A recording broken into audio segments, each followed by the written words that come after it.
I'm a fairly ordinary person. A stable job, a life without anything particularly remarkable, until I moved into apartment 27.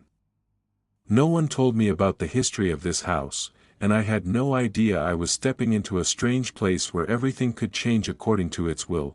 3 months ago, after being promoted, I decided to find a place near my company to save time commuting.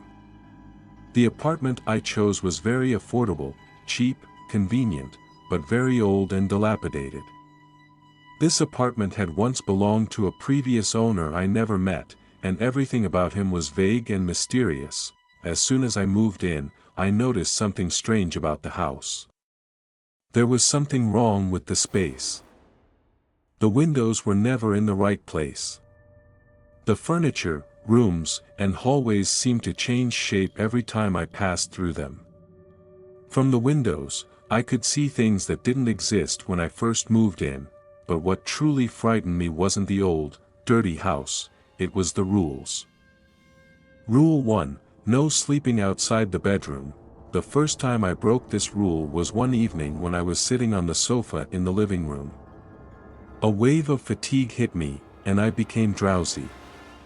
I closed my eyes for a moment, but when I woke up, I found my arm trapped between the sofa and the wall.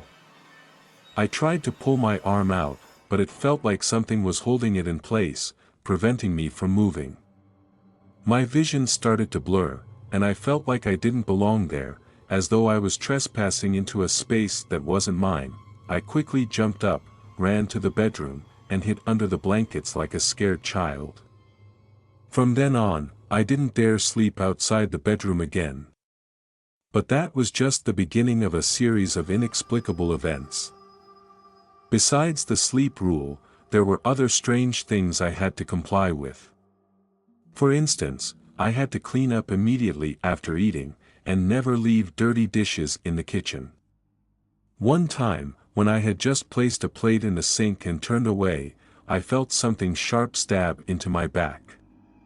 I turned around and saw a needle, sharp as a pin, sticking out from the sofa.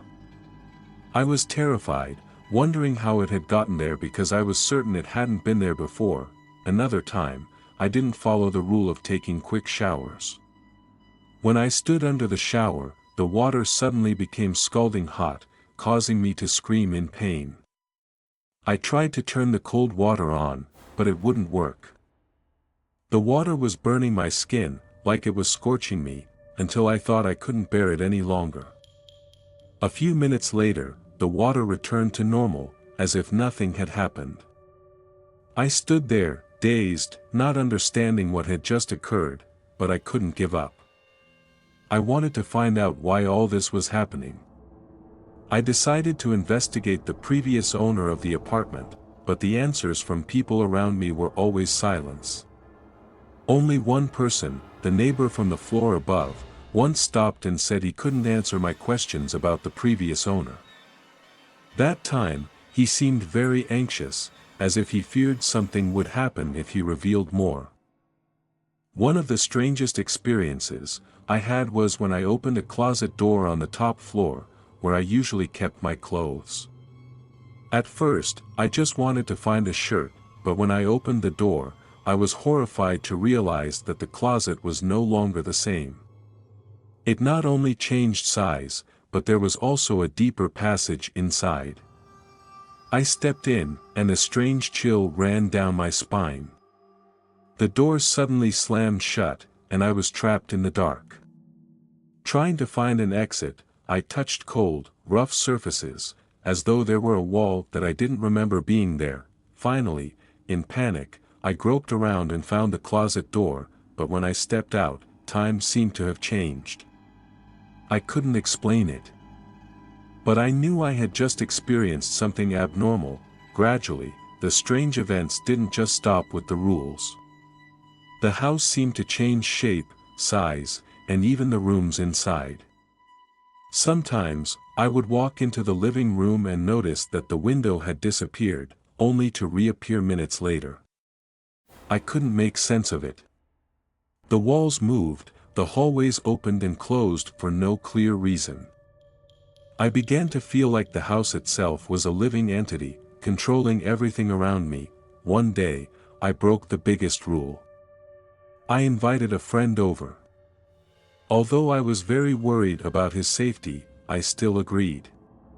We had a pleasant chat throughout the evening, but when he left, I noticed a strange ache spreading across my body. I felt as though someone was watching me, even though no one was around. Then I discovered an odd bruise on my arm, like a bite mark. I immediately realized that I had violated one of the house's strictest rules. I felt that this house was no longer just a place to live. It was something dangerous, full of power, and capable of changing everything.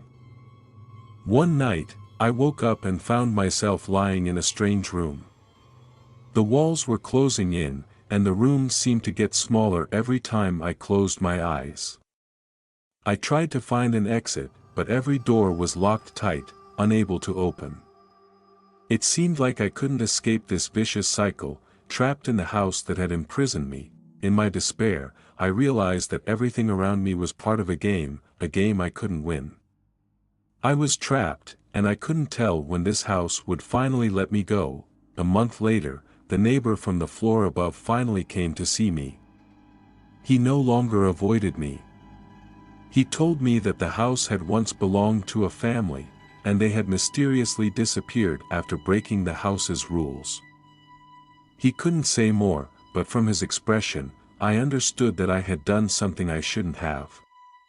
This house was not a place for those who dared to break its rules, and then, as a final conclusion to everything, I realized I was no longer myself. Every morning when I woke up, I didn't know where I was, and everything around me no longer seemed real. I had become a part of the house, a part of the rules I couldn't escape. I can't write anymore. I fear that if I do, I will lose everything.